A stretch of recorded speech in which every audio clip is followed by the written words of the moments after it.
Let's just give a scenario. A student just graduated undergrad, right?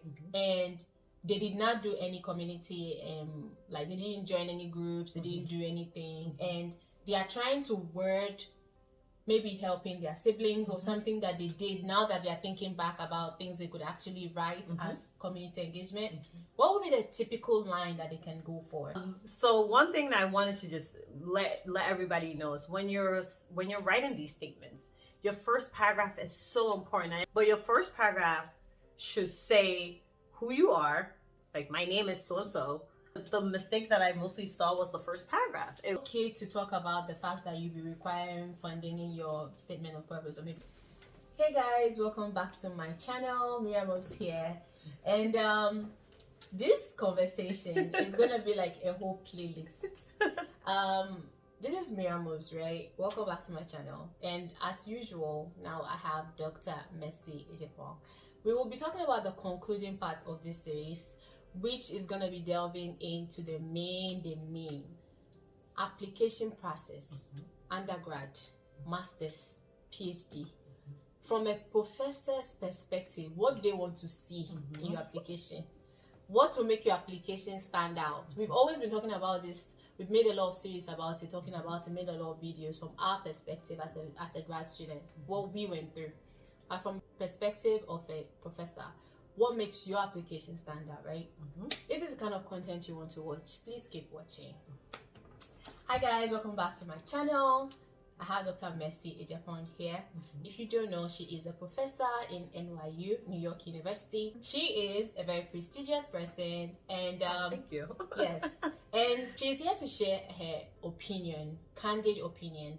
So if you are a student and you are watching this, being that you are applying, I know there are some opportunities. You might not apply to NYU specifically, but there are some opportunities to undergrad, which are rare, but most opportunities here are for grad students. Now, what makes your application stand out? One of the things I want to talk about is the fact that most applications want to talk about community engagement, what have you done that has impacted your community? And we're saying in the last video that look for things you've done in your community, like look within and word it nicely. Say it in English. In your opinion, how small, how large can this community engagement be in an application process? A paragraph. It's only a paragraph unless it's a whole like statement, right? Because some places it's a statement where they're like, as part of your application, write 500 words on how your work impacts your research, right? And so, but if they're not saying that, if you're just putting it in your statement of purpose or personal statement, it could just be a paragraph or two.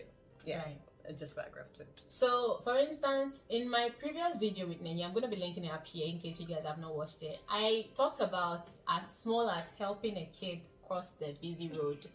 The way you would word it could be community engagement.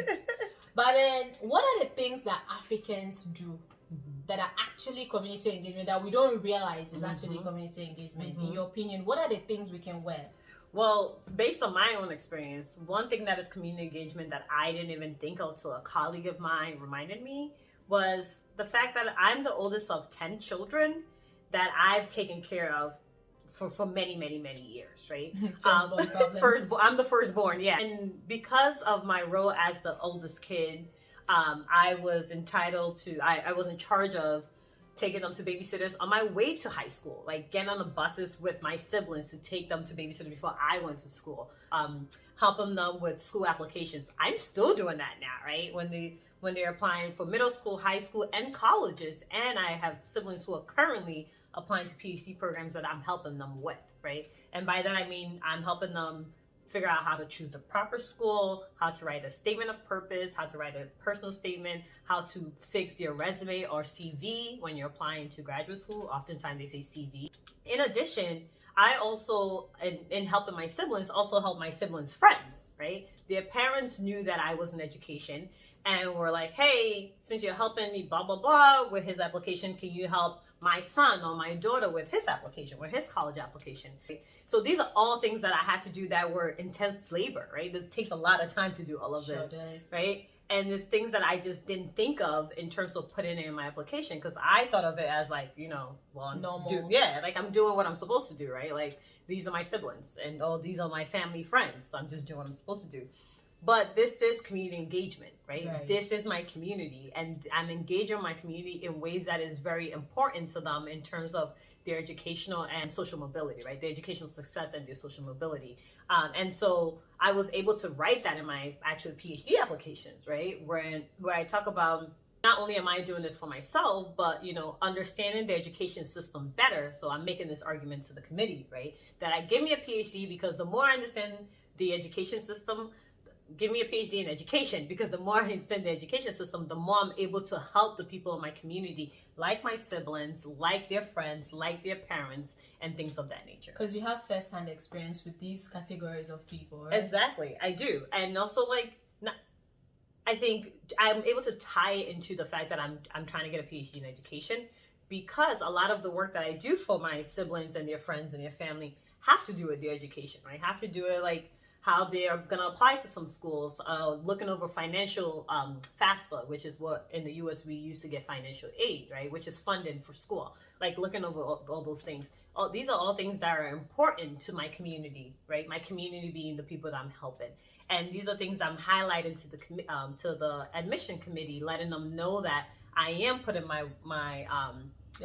time and effort into this community that I'm invested in. And this is the same community that I'm trying to study for my PhD, if they will accept me into the program, right? So it's kind of shows them that I'm engaged in my community, but also shows them that I already have some kind of knowledge on the population that I'm interested in and on the topic that I'm interested in, right? And I already have interactions with the particular community that I'm interested in, right? And so it will show them that when I come in, I'm ready to go. Like, I'm ready to do my research. Because, and that's the thing. You need to, some professors, I don't know, but I feel like some professors need that zeal.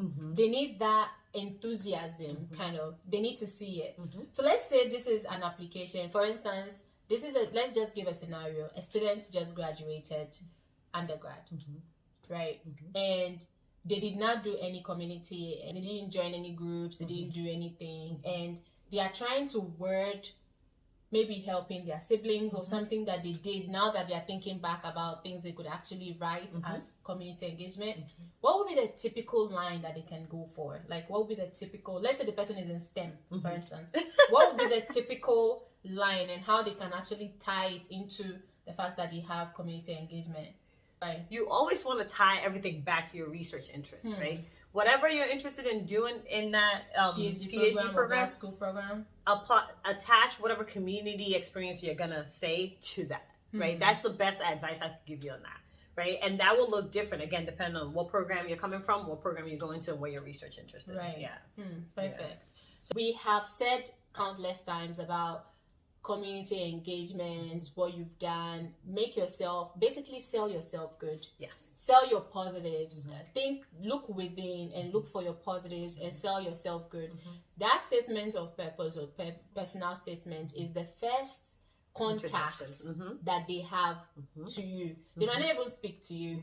Before, if there is going to be like a Skype interview or like a physical interview, it will be after. It has to be after. And these are the things that actually get you shortlisted. So sell yourself best. So one thing that I wanted to just let everybody know is when you're writing these statements, your first paragraph is so important. And I know we mentioned this in the previous videos, right? When we were talking about emails. Your first paragraph is so important, right? And what we want to see in your first paragraph, what is absolutely important is, what research are you coming to do? What is your research interest? The rest of the statement is going to elaborate on that, right? But your first paragraph should say who you are. Like, my name is so-and-so. I am blah, blah, blah from the University of blah, blah, blah, right? I'm applying to the PhD program and blah, blah, blah. My research interest is blah, blah, blah, clearly stated. You do not know how many times I've seen applications being thrown away because they read the first paragraph and was like, I don't like what are you coming to do? Right? You need to say that up front. First paragraph, right? Maybe the third, fourth sentence of the paragraph, you just state in one sentence what your research is. And try to keep it 1 or 2 sentences. Don't go on too long, because you want to spend the rest of the statement kind of elaborating on like what your research interest in, what you've done in the past that has set you up for that research interest, and what you hope to do within the program to help you complete that research, right? That's what the whole point of the statement is. Right. Tell us what you're interested in doing. Tell us what you've done in the past that has provided you with the skill or the knowledge to do this research interest you have. Then tell us how being part of this particular program could prepare you to accomplish that research interest that you have. That's it. That is it. You. Paragraph 1, paragraph 2, paragraph 3, maybe paragraph 4. That's done. it. 4 paragraphs is all you need. Honestly. Because I could imagine some of these positions are very, very competitive. The fact that your application is not going to be worth it and then they're just going to toss it into the garbage simply because you weren't well equipped with how to present your case. Please, let's give first impressions, good first impressions. And that is what she's just saying. Like, make sure your first paragraph is your introductory statement. Make them want to keep reading. Exactly. Like, we want to keep reading. We will want to keep reading once we know why you're interested in being here, right? Like, what do you want to do here? I need to know that from up front, what you want to do here. And then I'm like, okay, well, let's see if you're skilled to do that, or let's see how we can help you do that, right? I spend many hours editing statement of purposes. I mean, I think about like 17 statement of purposes or 18 that I've looked at in one semester. And I saw the same mistake, right? It's the same mistake. And I told myself I was going to write like a short thing about like how to write the perfect statement of purpose. Right. But the mistake that I mostly saw was the first paragraph. It was like, a lot of times it was talking about like, you know, they started as if they're writing a statement of purpose where they talk about, you know, I'm from, like, more talking about like their personal lives. And like, that's not what the statement of purpose is about. Statement of purpose is different from personal statement. And that is said this plenty times. It's completely different. Not the same. If you've not watched that video, please do. We are linking it at the top. Watch it. And I think the fact that people don't know the difference also cost them a lot, because I was reading with the statement of purposes that I was looking at and editing for people who are applying to PhD programs. I remember like seeing the same thing over and over again. I was like, nope, this is not a statement of purpose. Like, you're telling me about how you grew up and this and third and your first paragraph. I'm like, who are you? I don't know who you are. Why? And why you're here? Like, why are you telling me about your childhood, whatever, you know, like. And not everybody has time, No, let me tell you. People don't have time to go to that extent. And you have to be aware that you're not the only person that's applying for this position. And for my program particularly, right, we accept 1 to 2 students a year in the PhD program, right? We get about 150, 200 applications, and that is on the lower end of things, right? What are the odds? What are the odds that if we read the first paragraph and we don't know what you're talking about? Right. Some schools even get more. Some schools get like, some programs get like 500 applications, right? And you don't want to like be thrown out just because your first paragraph is not getting to the point. Get to the point. Is it okay to talk about the fact that you'll be requiring funding in your statement of purpose, or maybe your personal statement? No. You don't need to put that. Do not write. I've seen people actually put that there in their statement of purpose. Don't do that. No. So it's a no. Don't do that. It's a no. Don't talk about funding yet. No, don't talk about funding yet. First of all, you should already know before you apply what the funding looks like in that particular program or department that you're getting into. These are things you should already know, right? Don't wait till you apply and you're like, wait, am I going to get funded? I might not, right? Like, you should know these things, right? Do not write that in your statement of purpose or your personal statement. That is not important. You're taking space out of you actually taking time to express to us the skills you have. The point of a statement of purpose is to, again, tell us what your research interest in, what you want to do when you come into the program. That's it. Tell us what skills and knowledge you have, maybe through doing research, maybe through working for a company or doing, you know, teaching or whatever work experience you have. Right. Tell us that actually applies to your research interests. Tell us what they are, because we want to know if you have any kind of background in it. And if we accept you, do we need to work a lot more harder on making sure, or do you already come in with a lot of things already? Right. And it's fine if you don't have like, you know, amazing, you know, background that fits with where you're coming into a PhD program with. That's okay, right? But just still making sure to highlight those that you do have. Exactly. And then the end is just you telling us how we can help you acquire or reach that research interest. Because remember, your research interest is what you're going to do when you're in your PhD program. You have to do research. You have to, right? And so when you're saying what you're research interested in, you're not just telling us what you're interested in. You're essentially telling us what you want to work on while you're there. One thing that applicants don't think about is retention. Schools care about retention. Retention looks good for them. And retention means when people come into the program, they want to be able to stay and graduate, right? And the better retention you have, the better it looks on you. So they're not going to want to accept somebody who in the application doesn't seem like they really know what they're talking about. I mean, it's unfortunate, but it's true because, you know, institutions are businesses, right? They are businesses. So retention is very important. And so if you read the first paragraph and it's not clear to us why you're here, then nobody wants that. So these are things that you have to think of, that we're thinking of as like the people who are looking at your application, right? Would they succeed in this program? Which is number one. The way that I make sense of it is, I'm not, you know, that's what faculty usually look at when they're looking at applications. Would this particular program student be able to succeed in this particular program, right? So I just look at the first paragraph and say, what do they want to do here, right? And can I help them? Can I, as faculty, can my program help them? Can the institution help them, right? And if you tell me what you want to do, then I can answer those questions. But if you don't tell me what you want to do in the first paragraph, I'm just like, okay, well, here we are.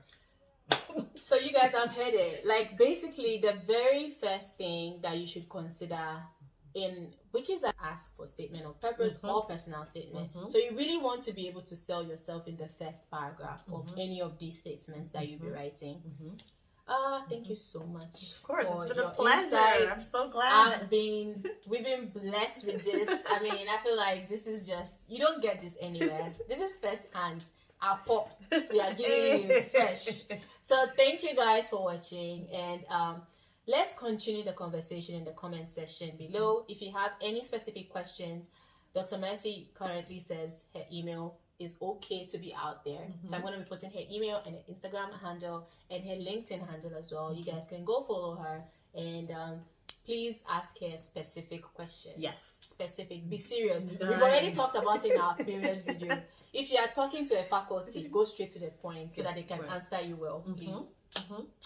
So in our next video, we'll get to see you. Bye. Bye. Nice meeting you all.